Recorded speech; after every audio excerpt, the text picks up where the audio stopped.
Agradecendo a Ele por todos os seus feitos, por todos os seus benefícios, né? Eu quero, nesta oportunidade, agradecer ao amado pastor presidente desta igreja, o pastor José Alves.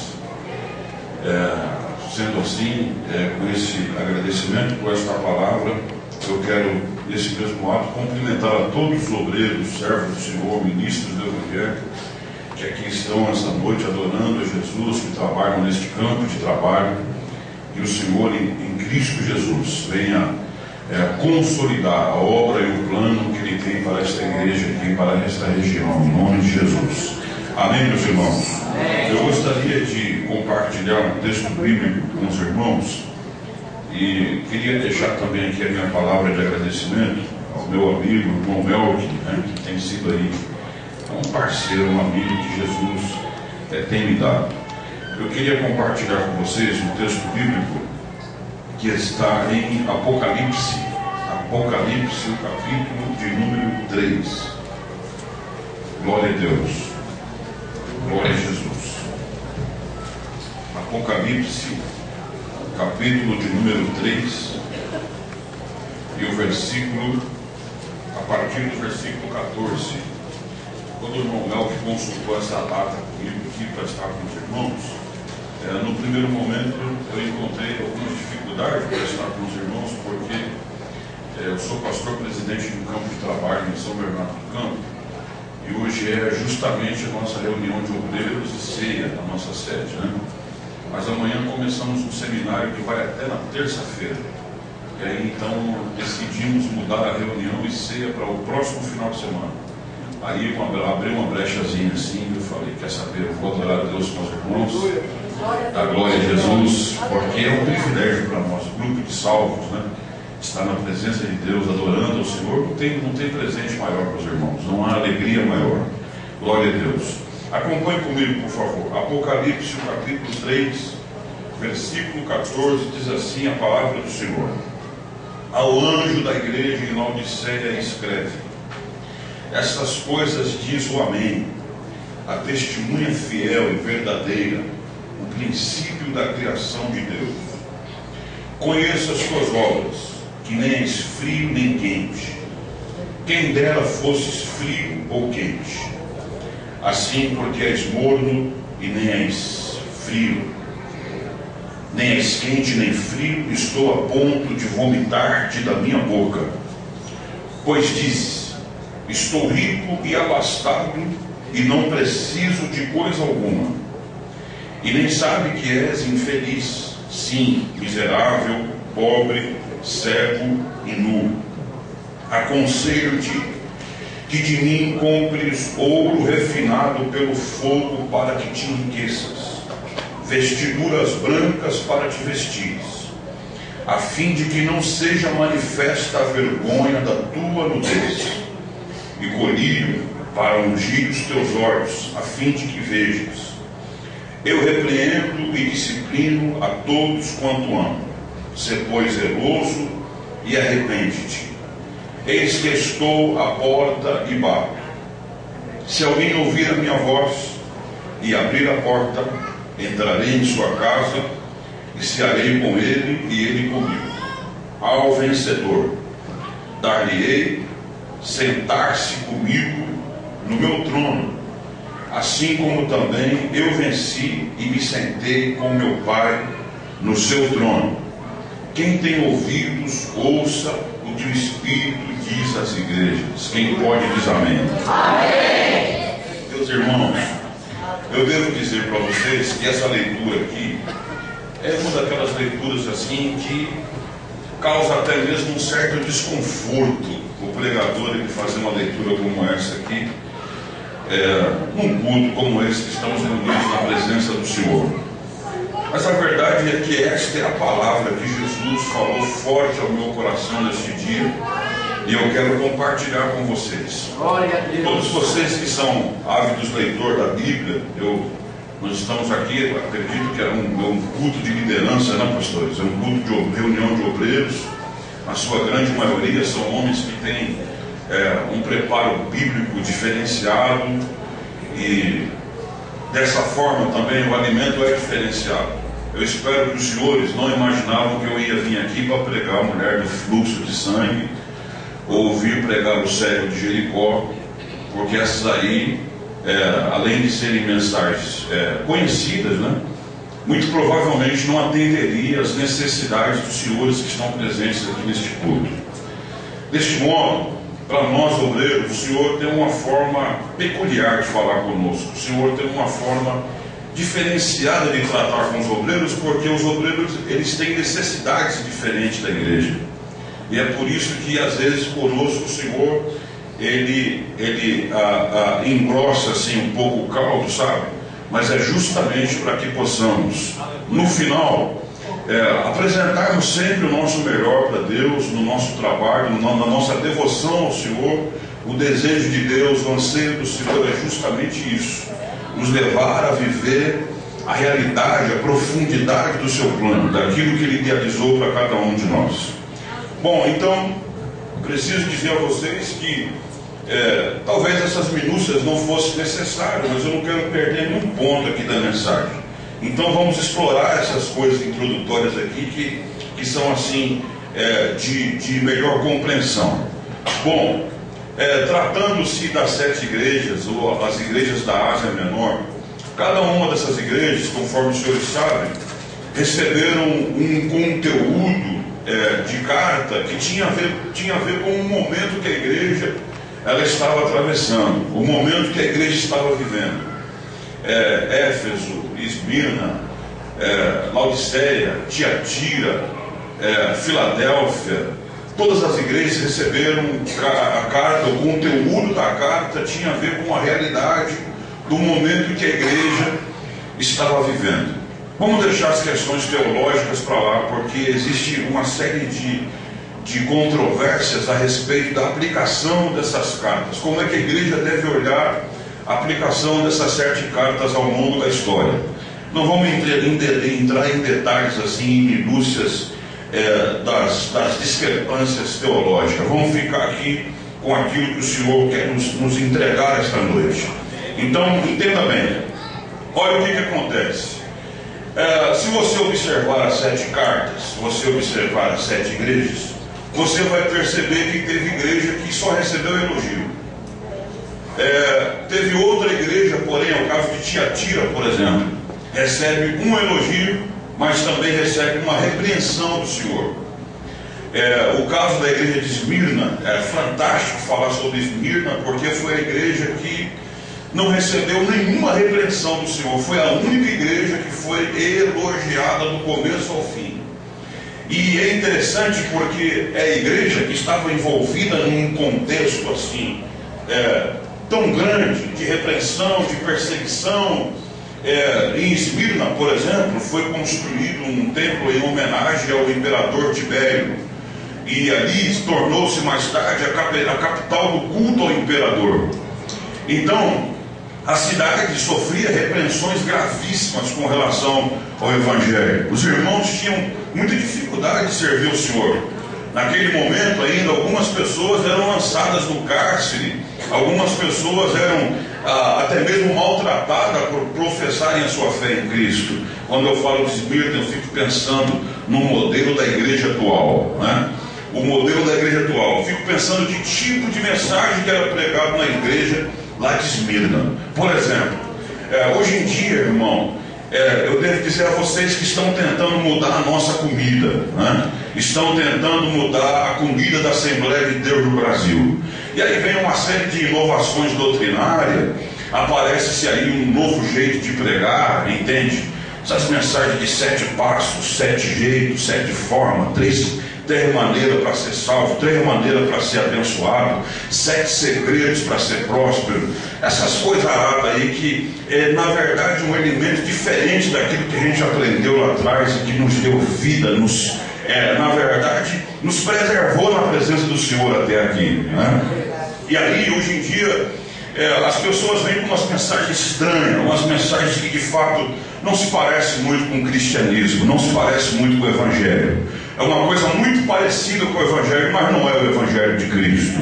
Quando eu aceitei a Jesus, a mensagem do Evangelho é: Jesus salva, Jesus perdoa o pecado e Jesus prepara o homem para morar na eternidade. Aleluia. Bendito é o Senhor para sempre. E aí, meus irmãos, eu fico pensando que talvez as mensagens de hoje não dessem certo com a igreja de Esmirna. As mensagens altruístas, de autoajuda, essas mensagens cheias de conhecimento que o povo consegue ela dar um profeta Google, entendeu? Não daria certo na igreja de Esmirna. Por quê?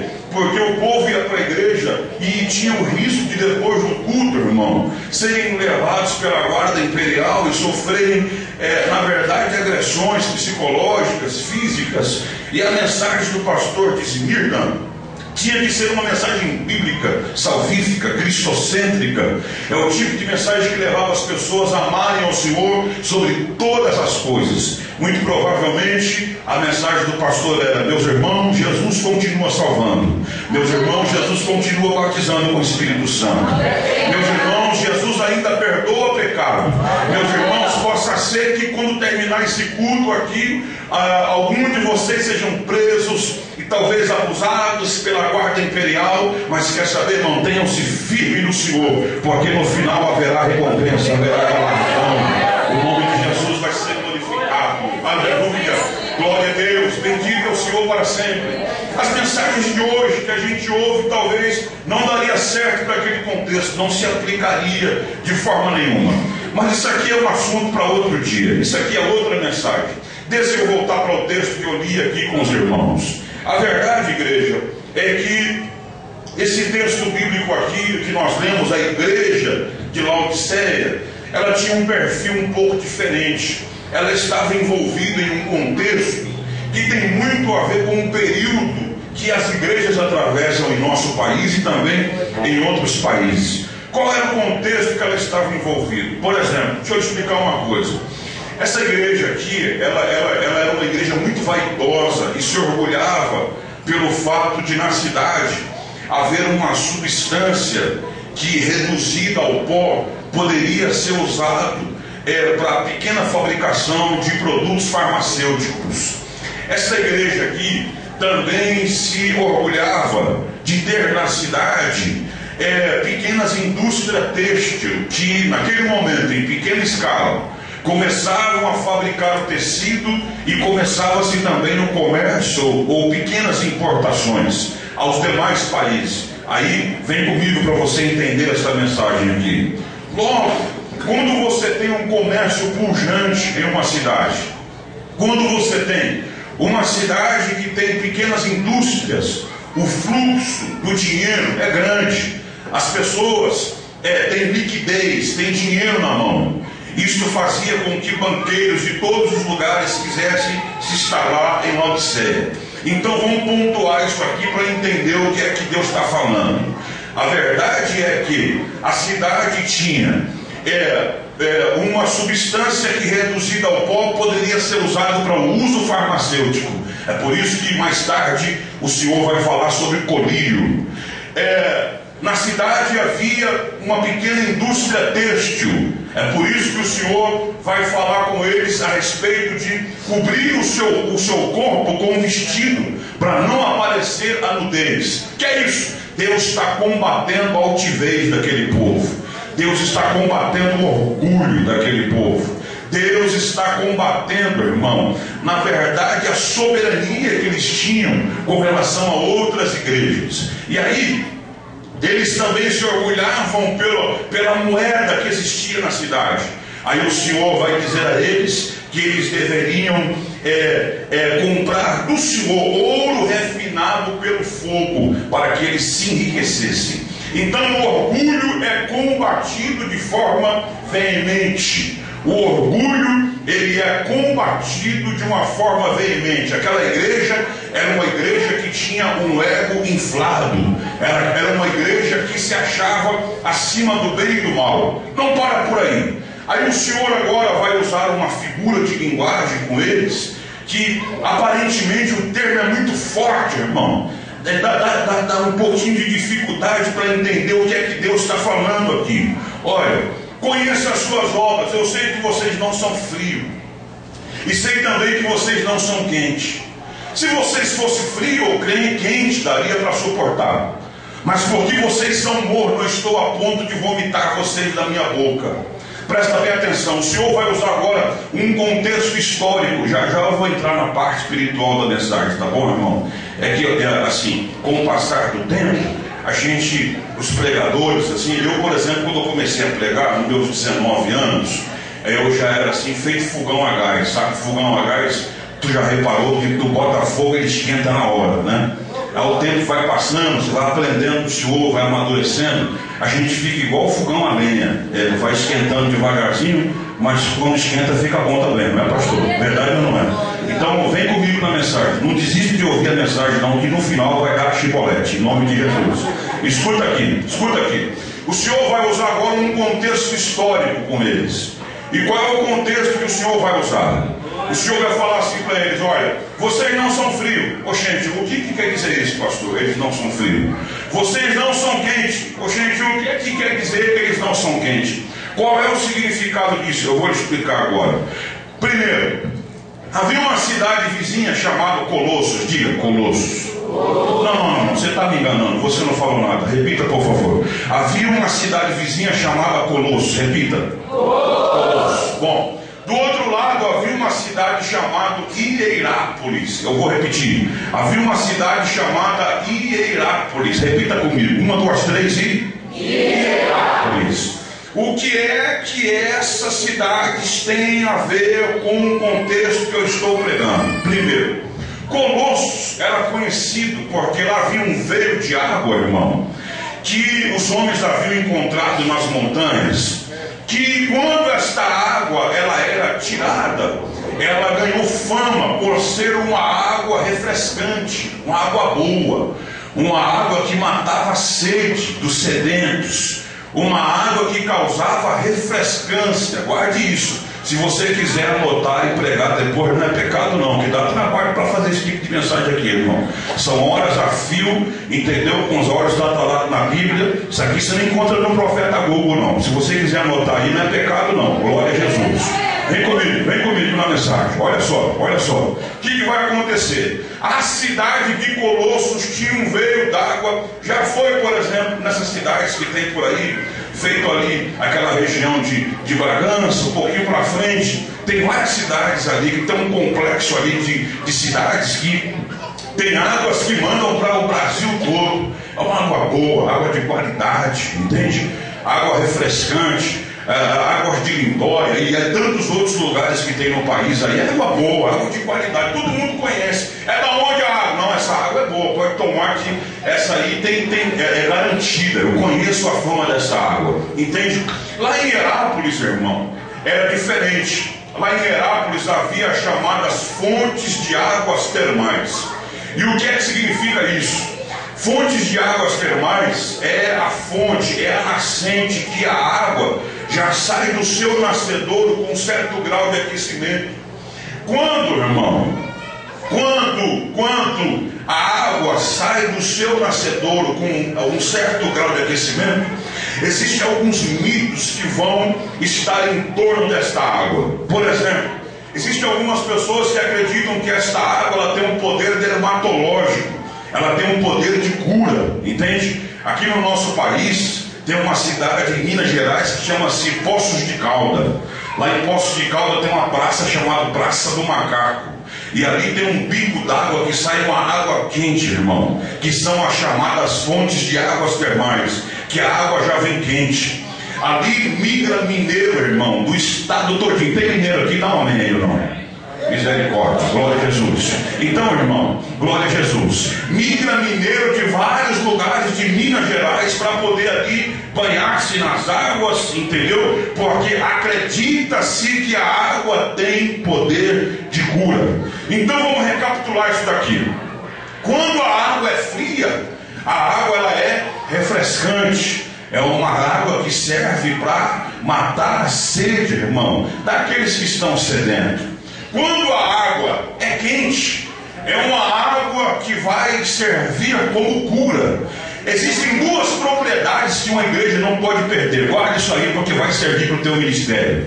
Existem duas propriedades que uma igreja, que um obreiro, que um ministério pessoalmente não pode perder, irmão. O seu ministério, você, diácono, presbítero, evangelista, pastor, pregador, o seu ministério precisa ter duas propriedades: poder de, aleluia, saciar a sede e poder de cura. Quando a igreja perde o poder de saciar a sede e o poder de cura, ela se torna uma igreja inapta, não é participante, irmão, da obra de Deus. Ela se torna uma igreja onde as pessoas vêm para um culto de entretenimento, entram e saem sem serem tocadas pelo poder do Espírito. É uma igreja onde os seus membros têm uma vida desprovida de graça, vida vazia, não há unção efetiva do Espírito Santo na vida dos seus membros. E quer saber de uma coisa?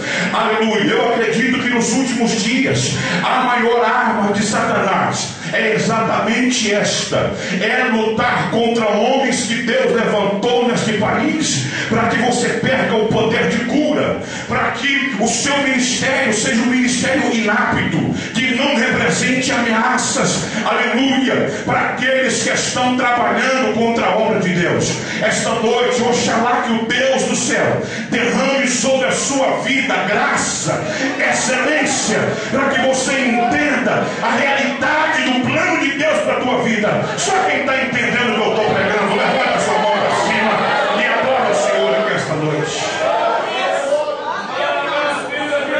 Aquela igreja, por sua vez, tornou-se uma igreja morna. Você sabia que a água morna, ela só serve para uma coisa?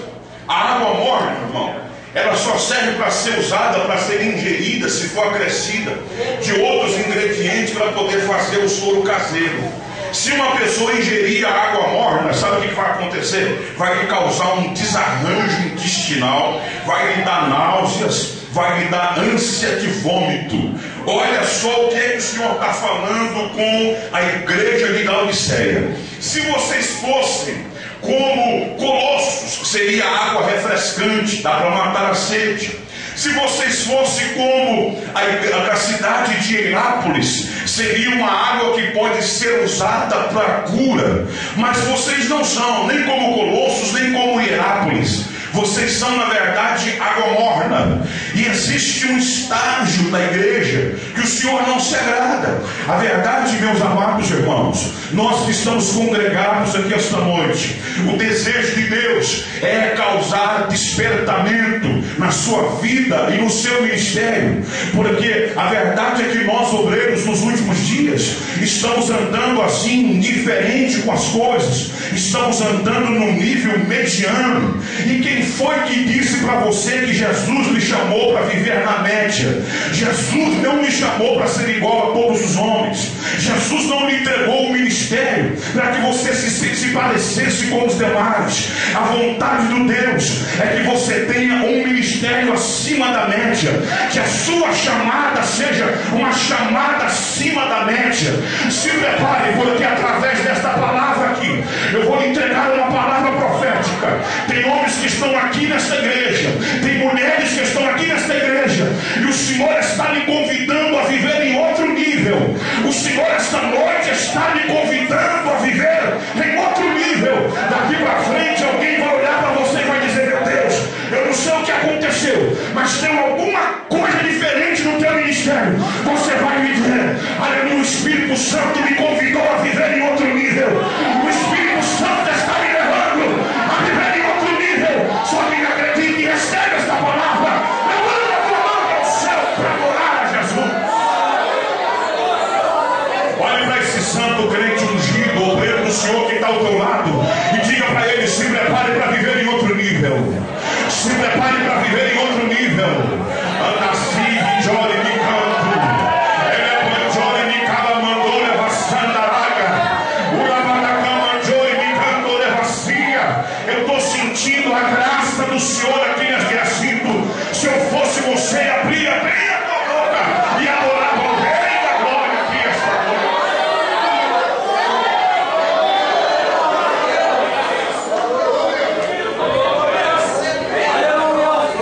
Glória a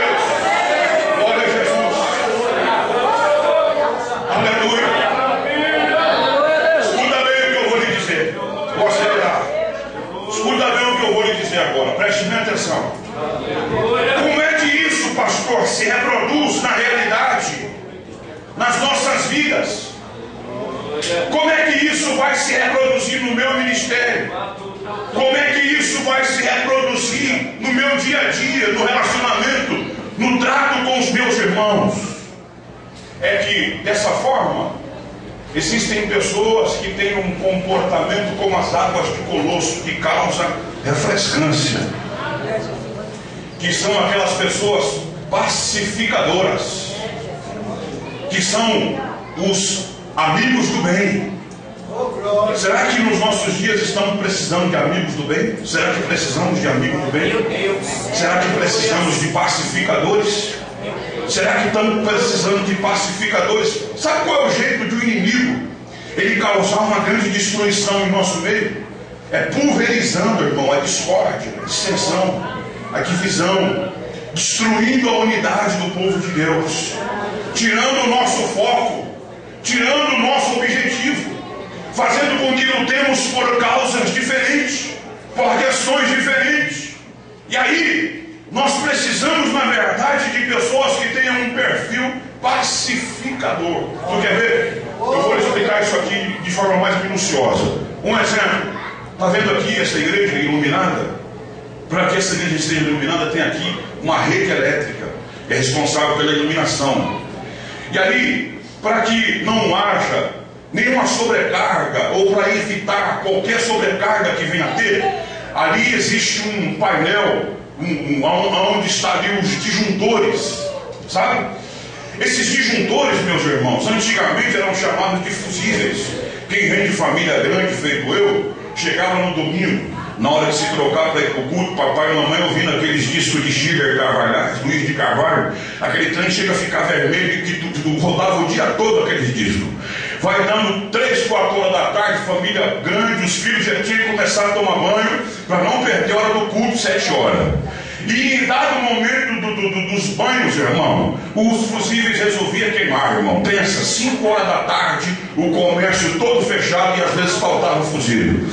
Olha, faltou energia, corre, menino, vai buscar o fusível, irmão. A gente ia na casa dos vizinhos, ia na farmácia, ia nos postos de gasolina, qualquer lugar aberto, a gente ia atrás de um fusível, para não deixar o povo tomar banho, irmão, no gelado. E aí, escuta só, com o passar do tempo, graças a Deus, irmão, graças a Deus vieram os chamados disjuntores, que facilitou a vida dos meninos. Escuta bem, hoje em dia, quando na rede elétrica vai acontecer uma pane, uma sobrecarga, tem eletricista aqui, levanta a mão, deixa eu ver. Cadê? Tem alguém? Ali tem 2, tem um punhado de eletricista, irmão. Escuta só, quando vai acontecer uma pane elétrica, quando vai acontecer uma sobrecarga, o que acontece? O que acontece? O disjuntor desarma. E toda a rede ela é preservada. Depois só vai lá alguém, ó, levanta ele de novo.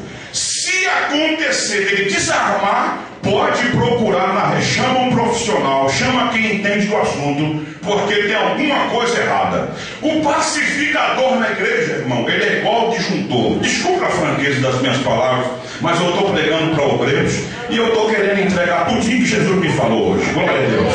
Escuta aqui. O disjuntor, irmão, olha, existem alguns comportamentos na igreja que Jesus não se agrada.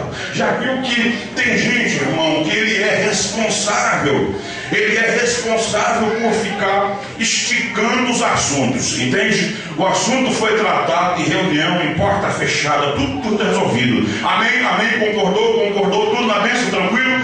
Vamos botar uma pedra em cima, vamos apagar essa história? Vamos. Só que tem alguém que é responsável de ficar esticando o assunto, irmão. Tá tudo direitinho, tudo certinho, mas aí vem um mensageiro do Satanás que emprestou a carcaça para o diabo e fica querendo esticar o assunto, entende?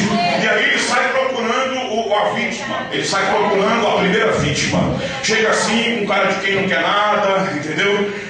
Aparece de repente na sua casa, te liga, não está acostumado a lhe ligar, de repente tu vê um número de celular diferente, que você não conhece, aí ele vem com um jeitão assim, todo esquisito, todo estranho. Pai, senhor, como é que tá, varão? Ô, querido, tudo na bênção? Pois é, rapaz, então você ficou sabendo da última? Aí tem gente que não vigia, irmão, e vem com um comportamento que Deus não se agrada. Sabe qual é? É aquele assim, ó: rapaz, é o seguinte, você sabe que eu sou uma pessoa de liderança na igreja, então, senhor, por favor, não me esconda nada, me conta tudo, porque eu quero estar a par do que está acontecendo. Isso é uma forma de gente desleal, de pessoas desleais que estão querendo, irmão, na verdade, trazer desequilíbrio para a obra de Deus e prejuízos para o corpo de Cristo. É um tipo de comportamento que Deus não se agrada. Aí vem o segundo, que parece que está certo, mas também está errado. Lá vem, irmão, de novo o abelhudo que gosta de ficar esticando o assunto. Vem para a segunda pessoa: irmão, tu ficou sabendo da última? Irmão, que negócio é esse teu? Não, aquele assunto. Ah, não, esse assunto aí, ó, eu já conversei com um monte de gente, já falei com um monte de gente, já falei com um punhado de pessoas, ninguém quis me ouvir, então agora, ó, eu lavo as minhas mãos. É um atestado de culpa, na verdade, dizendo que ele é o paroleiro que diz para todo mundo o que é que aconteceu em reunião secreta, entende? É um tipo de comportamento que o Senhor condena. Deus não se agrada desse tipo de comportamento. O terceiro comportamento é o que vai aparecer aqui: os amigos do bem, pacificadores. São aquelas pessoas que não querem ver prejuízo na igreja, irmão, não quer ver a igreja em discórdia, não quer ver o corpo de Cristo sendo penalizado por situações que nós mesmos causamos. São pessoas pacificadoras. É aquela pessoa que o problema vem só até nele e para, a confusão vem só até nele e para, o disse-me-disse vem só até nele e para, a conversa vem só até nele e para, a fofoca vem só até nele e para. Sim, irmão, é aquele tipo de gente que alguém diz assim: escuta, ficou sabendo da última? Qual foi a última? A reunião de obreiro estava lotada, obreiro para todo canto, tinha gente de pé na porta. Não, varão, você está desinformado. Não é essa não. Não sabe da última? Qual foi a última? Que abrimos mais congregações, levantou mais obreiros, que Deus está salvando? Não, irmão, não é essa não. A última, aquele assunto lá, a última. Qual foi a última? Que Jesus visitou o seu povo, irmão. A igreja está feliz, animada, renovada, é essa? Não. Com você não tem jeito de conversar, irmão. Você é muito espiritual, espiritualiza tudo. Quer saber? Estamos precisando, irmão, de pacificadores. Estamos precisando de amigos do bem. A igreja está farta de gente com falsa espiritualidade, que não te contribui com nada. É hora de Deus mudar o fiel da balança. Deus vai levantar gente pacificadora. Deus vai levantar amigos do bem. Se você recebe isso, joga a tua mão para o alto e adora o Senhor. Alguém precisa aprender que a igreja é de Deus, o povo é de Deus, as pessoas são de Deus, o corpo é de Cristo. Ele peleja pelo seu povo, ele trabalha pela sua igreja, ele guarda a tua igreja. Se você consegue entender isso, vai adorando o que vem dizendo.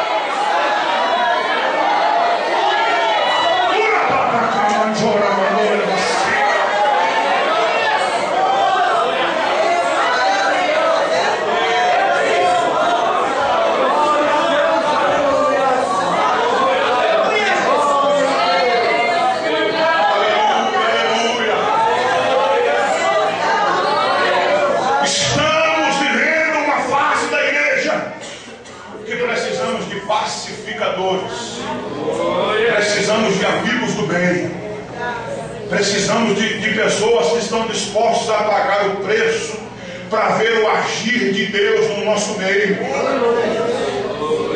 Você quer ver? Quantos dos senhores aqui são pastor de congregação? Levanta a mão, por favor, para eu conhecer. Aqui tem 1, 2, 3, 4, 5, 6, 7, 8, 9, 10, 11. E deve ter mais por aí. Sabia que a missão de pastorear é uma das coisas mais difíceis, irmão, que existe nessa terra? É uma das coisas mais difíceis. Quando Deus ele quer levar o homem no limite da sua capacidade, ele dá uma congregação para esse homem dirigir. Sabe por quê? Porque algumas coisas é muito dura de você lidar. Tu quer ver uma coisa? Se o culto pega fogo, Cultão, irmão, cultão, aqueles cultos que pastoraram e ninguém se preocupa com nada. O culto está animado. Jesus falando. O que é que o povo disse? O que é que o povo disse? O que é que o povo disse? Não, senhor, que conversa é essa? Vamos dizer, o povo está animado hoje, né? O pastor não tem mérito nenhum. Não importa se ele orou, jejuou, pagou o preço, foi para o monte, desceu na madrugada. Se o culto está vazio, pouca gente, não tem unção, culto quem sabe? O que é que o povo disse? O que é que o povo disse? Esse pastor aí está mal. Não sei não. Estou sentindo que já Jeová arranca ele daqui. Não estou falando a verdade. Sabe qual deveria ser a nossa postura? Sabe qual deveria? Tu chegar perto do pastor e dizer: pastor, o senhor pode contar comigo. Estou contigo. Estou orando pelo senhor, pela sua saúde. Estou orando para que Jesus lhe dê estratégia, direcionamento, não deixe o mal dominar o seu coração. Aconteça o que aconteceu, eu estou contigo. Estou contigo até o final. Pode acreditar, essa obra aqui, ó, Jesus tem plano. O nome, irmão, o nome do Senhor vai ser dele, irmão. Estamos precisando de pacificadores do bem. Ao contrário disso, tem gente por aí que está migrando, irmão, igual aqueles bandos de gafanhotos, sabe? As coisas não estão bem aqui, migra para lá. Não está bem aqui, migra para cá. Não está bem aqui, vai migrando para lá. Pessoas sem comprometimento, não veste a camisa, irmão, não querem pagar o preço. Aleluia. Antes que Jesus venha arrebatar a sua igreja, eu tenho um pensamento comigo, irmão, que será levantado um exército de pacificadores. Será levantado um exército de amigo do bem. Olha para cá, olha para cá. Por algumas razões que a gente não consegue entender, meu Jesus, segura aí, os crentes das 9, que já é 10 para 9 no meu aqui. Escuta aqui, ó. Por algumas razões que a gente não consegue entender, irmão, tem gente que nunca vai subir aqui para pregar uma mensagem. Tem gente que nunca vai subir aqui para pregar um sermão com eloquência. Tem gente que nunca vai ser líder de um departamento, irmão. Não se sabe por qual razão. Não se sabe se é o temperamento, se é timidez, não se sabe. Por exemplo, eu vou lhe contar uma experiência. Vou aproveitar que minha esposa não está aqui, porque se ela tivesse eu não ficaria confortável de contar para vocês. Mas quando eu aceitei a Jesus, eu vim das drogas, irmão. Eu vim de uma vida miserável. Eu sou filho de uma família que serve a Jesus. Meu pai pastor, minha mãe dirigente do círculo de oração. E aí, quando eu vim para a igreja, eu já vim casado. E minha esposa, ninguém da família dela até hoje nunca serviu a Jesus. E aí, escuta bem, olha só o meu drama. E aí, quando eu comecei, para eu ficar firme assim mesmo, ter desejo de Deus, alguns irmãos me pegavam e levavam para vigília, levavam para monte, levavam para não sei para onde. Eu passava a semana toda na igreja, irmão. De segunda a segunda era culto. Domingo tinha culto de manhã, culto à tarde. Onde tinha culto eu estava. Foi um método que o Senhor usou comigo para mim poder sentir desejo pelas coisas, sentir paixão pelo Senhor mesmo, entende? E chegou um momento, irmão, que eu olhava assim para minha esposa e dizia: Jesus, queima essa mulher com fogo do céu. Senhor, manda uma bola de fogo na cabeça dela, irmão. Irmão, a gente ia para cultos que o povo estava louquinho, pulando um pé só, marchando, sabe? Dançando na presença de Deus. A maior manifestação que ela fazia era levantar a mão para o céu assim e dizer: glória a Deus. Eu ficava arrasado, irmão. Ficava arrasado. Eu ia para casa e dizia: meu Deus, essa mulher não é nem crente. Converte ela, Jesus. Quer dizer, irmão, eu não sei nem quanto tempo, eu nunca vi ela orando, obreiros, para ser batizado com o Espírito Santo. Eu nunca vi aquela mulher orando, era eu que orava. Jesus batiza ela. E quando o fogo descia, eu ficava doido, irmão. Saia do meu lugar e ia orar na cabeça dela. Enche a tua serva com o teu poder, com o teu Espírito, Jesus. Irmão, eu já fiz cada macacada, eu já me orei muito hoje no Evangelho, mas já fiz muita loucura gospel. Olha para cá, o tempo passou, Jesus usou de misericórdia, usou de bondade, e um dia batizou ela com o Espírito Santo, irmão. Mas foi aquela coisa assim, bem acomedida. Eu ficava fazendo força para ouvir ela falar em línguas estranhas, não conseguia, porque era bem baixinho. Só que daí, com o tempo, irmão, eu percebi que Jesus começou a usar de uma maneira diferente da forma que me usa e que usa outras pessoas. Eu nunca vi ela marchando, eu nunca vi ela profetizando, eu nunca vi ela pregando sermões avivados. Só que eu já vi inúmeras vezes pessoas vivendo dramas familiares e passaram 1 hora, 2 horas, 3 horas conversando, e depois da conversa está tudo no lugar. Eu já vi com os meus olhos mulheres chegar para ela e dizer: ó, acabou tudo, eu vou largar o meu marido, chega que eu estou no meu limite. E depois de 2, 3 horas de conversa, essas mulheres estão firmes na presença do Senhor junto com suas esposas até hoje. Quer saber? São pacificadores, amigos do bem. Tem gente que está aqui que nunca vai profetizar, talvez nunca revele, talvez nunca viaje para pregar no congresso, mas do teu jeito, da tua forma, da tua maneira, você vai ser instrumento de Deus. Você vai ser amigo do bem. Você será um pacificador. Levanta a tua mão para o céu para adorar Jesus.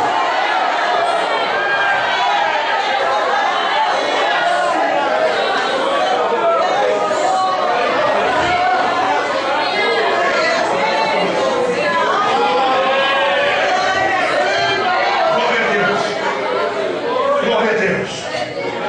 Eu vou fechar a Bíblia. Eu ganhei mais 5 minutinhos para falar. O restante da mensagem vai ficar para outro dia. Vamos falar só do primeiro tópico. Só do primeiro tópico. O crente pacificador. As águas de Laodiceia eram águas mornas. As águas de Herápolis, águas. E as águas de Colossos, água fria, água refrescante, que matava a sede. E aquele que tem as águas de Colossos é exatamente esse, é o pacificador, amigo do bem. São pessoas que o mal vem só até ele e para. Tu quer ver um exemplo? Por exemplo, Atos dos Apóstolos, capítulo 13, a partir do versículo 1, a Bíblia vai falar do chamamento missionário. Vai dizer a Bíblia o seguinte: e orando e jejuando, a igreja de Antioquia disse o Espírito Santo: apartai-me a Barnabé e a Saulo para a obra que eu os tenho chamado. Que obra era essa? A obra missionária. A igreja tinha profetas e doutores, uma igreja completa. Quem conhece Bíblia sabe que Antioquia é um sonho de igreja. É um sonho que todo mundo desejou ter na sua vida. Uma igreja que tinha profetas e doutores, mas orando e jejuando, disse o Espírito Santo: apartai-me a Barnabé e a Saulo para a obra que eu os tenho chamado. Eles se preparam para ir para a primeira viagem. Olha para cá, porque eu vou terminar agora, não dá tempo de ir mais para frente. Eu vou terminar aqui no primeiro tópico. Eles se preparam para ir, primeira viagem missionária. E aí eu começo a imaginar comigo como é que é uma viagem. Começa a preparar as malas, a bolsa e tal. E aí Paulo, Barnabé, uma alegria medonha, meu irmão. Primeira viagem, nunca ninguém tinha feito aquilo. É a primeira vez. Eles estão se preparando. Se prepara tudo certinho, tudo no jeito. Entende? Aí chega um companheiro de ministério. Sabe qual é o nome dele? João Marcos. João Marcos chegou, olhou a cena, disse: pastor, tudo bem? Que malas são essas aí? Nós vamos viajar, rapaz. O pastor aqui em Antioquia separou a gente e nós estamos indo viajar. Sério? E vai para onde? Vamos fazer missão. Não sabemos o roteiro bem certinho ainda, mas o Senhor vai nos direcionar. Tá brincando? Sério? Vai quem? Vai eu e Barnabé. Ô gente, deixa eu ir também. Eu também tenho chamado. Deus chamou eu também. Eu quero ir com vocês. Você quer mesmo ir? Quero muito mesmo, quero muito. Então vai na sua casa e pegue sua mala. Avise sua família que nós estamos lhe esperando. E aí eles saíram. E o texto bíblico vai dizer, olhe para mim aqui, não se distraia. O texto bíblico vai dizer, meus irmãos, que quando ele notou as perseguições e o sofrimento do ministério, nossa geração precisa aprender que ministério, irmão, não é privilégio. Ministério é sofrimento. Nossa geração precisa aprender que não se deve querer ser obreiro, oferecido, precisa ser chamado. Ninguém queira para si essa honra, senão Arão, chamado por Deus. Nossa geração precisa aprender que não se forma obreiro da noite para o dia. Tem gente que pensa que vai dormir pobre e acordar rico. Tem gente que pensa que vai dormir solteiro e acordar casado. Tem gente que pensa que vai dormir vazio e vai acordar cheio. Tem gente que pensa que vai dormir membro e vai acordar obreiro. Não, senhor, não se engane. Esta geração de facilidade aprendeu que é tudo fácil, irmão. Hoje tem tudo facinho. Se tu quiser lasanha instantânea, tem, compra, bota no micro-ondas, 5 minutos está pronta a lasanha. Acabou aquela coisa de ficar montando. Acabou, vai para o mercado, acha pronto. Quer um chazinho? Tem um instantâneo. Quer a sopa? Tem instantâneo. Quer o café? Tem instantâneo, sempre teve há muitos anos. Quer o leitinho? Também tem, mistura tudo, bota açúcar, leva para o micro-ondas, tudo resolvido. Geração de facilidades. Mas quer saber de uma coisa? Ainda não inventaram o ministério instantâneo, irmão. Ainda tem que pagar preço, ainda tem que orar, ainda tem que ter chamada.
Ia ser recebido com honra na casa dos irmãos, entendeu? Botar aquela mesa farta. Senta aqui, meu filho. Vamos tomar o cafezão da tarde, porque você é homem de Deus, você é profeta de Deus. Ele achou que foi açoite, irmão, perseguição. O neguinho queria matar a ele. Sabe o que foi que ele pensou? O que, macho? Ó, perna, para que te quero? Vamos voltar para casa. Pastor Paulo, Pastor Barnabé, me desculpa, varão, mas Jesus me chamou para isso aqui não. Tu é doido, rapaz. O povo está querendo me matar, vou voltar para casa. Tchau, vai, Tela vista, ó, tô indo, fica com Deus, sucesso ministerial para vocês. Abandonou o barco, irmão. E o tempo passou, diga, o tempo passou. O tempo passou. E aí, eis que vem a segunda viagem. Estava Paulo, Barnabé se preparando. Quem aparece? João Marcos. Com a maior cara lavada. Pastor Paulo, Pai do Senhor, Pastor Barnabé, grande missionário. Como é que foi a última viagem? Foi bênção. muitas vidas mesmo. Alcançamos muitas cidades, muita gente foi salva. É mesmo, rapaz? E o que é esse movimento aí, hein? O que está vendo aí com vocês? O que está acontecendo aqui é que nós vamos para a segunda agora. Agora é a segunda viagem. É nada, sim, é verdade. No duro. Sério mesmo? Sério. Rapaz, eu vou também. Irmão, olha para cá. Até esse momento Paulo não tinha dito nada. Mas como diz o nordestino, nessa hora Paulo pegou ar. Paulo se zangou, irmão. E a Bíblia vai dizer que houve uma forte contenda entre Paulo e Barnabé. Não é por questões doutrinárias. É pura e simplesmente por esta situação aqui. Houve uma forte discussão entre eles. E aí, eu penso comigo, a Bíblia não dá margem para isso aqui, mas por inferência, eu acredito que Paulo, o sermão dele foi mais ou menos assim: rapaz. E a gente pentecostal, quando fica cheio de Deus, vai dizer uma verdade, é fácil, não é, irmão? Diga a verdade. Rapaz, toma jeito, toma vergonha. Tu não é obreiro, nada, rapaz. Você não serve para ser, você é frouxo, rapaz. Você abandonou eu no meio da causa. Vem para cá agora pagando de pregador, de missionário. Rapaz, fora você não tem chamada. Vamos, puxa teu bonde, vai congregar aí do lugar. Comigo não, tu não serve. E eu vou dizer uma coisa, tem hora que dá vontade de dizer uma verdade, não dá? Mas a gente tem que se segurar, irmão. E é por isso que aparece pelo meio de nós assim, os pacificadores, amigos do bem. Eu tenho uns companheiros meus de ministério, vice-presidentes, os pastores, os auxiliares e tal, que quando a situação fica tensa, com força mesmo, um já chega mais perto, te acalma, calma, Jesus está aqui, vai terminar tudo bem. Maravilha. Precisa ou não precisa? Escute bem, por que é importante, irmão, os amigos do bem? Tem coisa na igreja que acontece que as pessoas falam assim de forma indiscriminada. Você pegou aquela irmãzinha que foi lá na Cone de Sarjeta, irmão. A bichinha fez um esforço medonho. Foi lá, comprou um playback e saiu a semana todinha. Chegou aqui e ficou incomodando o pastor. Pastor, eu quero cantar, pastor, eu quero cantar. O pastor já não aguentando mais, deixou a irmã cantar. Quando cantou, o irmão que largou o playback foi na frente e ela atrás. Depois ela atrás, o playback na frente. E aquela luta, todo mundo dá glória, diz amém, tudo bem, terminou. Só que sempre tem alguém que passa do ponto, irmão. Vai chamar a irmã e vai dizer: sangue de Jesus tem poder. Tu tem que aprender a fazer outra coisa.